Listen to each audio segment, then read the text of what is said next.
Punye Sele Sele. Punye Sele Sele. Okay.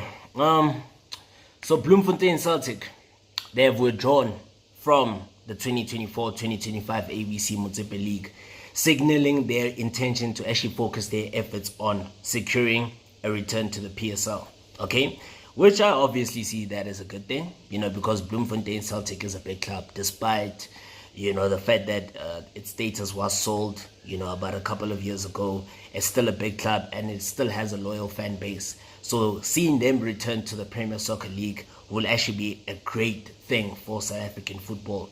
And not only for the people of Bloemfontein, not only for the people of the province of Free State at large, but for the country at large and for the South African football fraternity, And Celtic, they have been partaking in the ABC Motsepe League since 2021 after they sold their top flight status to the now, let me just say, how do I say it? How do I say it? The now in trouble tenderpreneur Sean Mkhize, So the team actually moved from Free State to KwaZulu-Natal and then it rebranded to Royal AM, as that's common knowledge across all of us, And the demise of Celtic, it really came as a shock to all of us. All of us football lovers, it came as a shock to the South African football fraternity.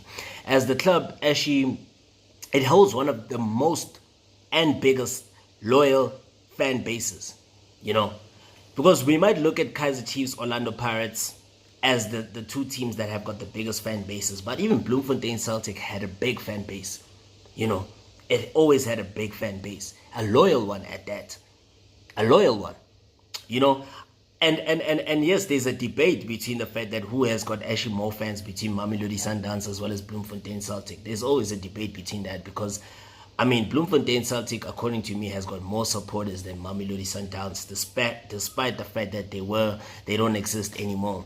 And in the past, remember, Celtic produced quality players. They produced the likes of Sipo Chaine, Tapelo Morena, Mark Mayambela, Klose Kholela, Bene Chinene, the likes of Lennox Bacela, Rose Hamilton, Neo Mayema was also there. I remember Keegan Buchanan at his prime. Keegan Buchanan at his prime was there, guys. Yo, man, it's unfortunate when he joined Kaizer Chiefs. Yes, he was injury prone, but he was in his prime. Even Kabelo Mahlasela. Oh man, he was brilliant when he was at Celtic.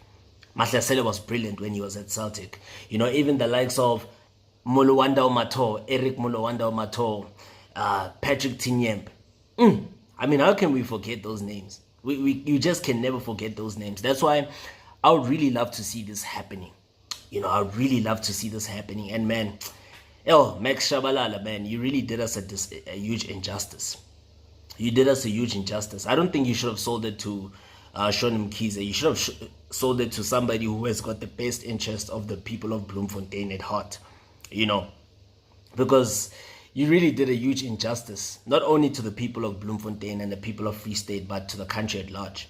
You really did a huge injustice for us. So I would really love to see the return of Bloemfontein Celtic so that we can get that excitement back and that groove and that vibe of South African football that we really do miss,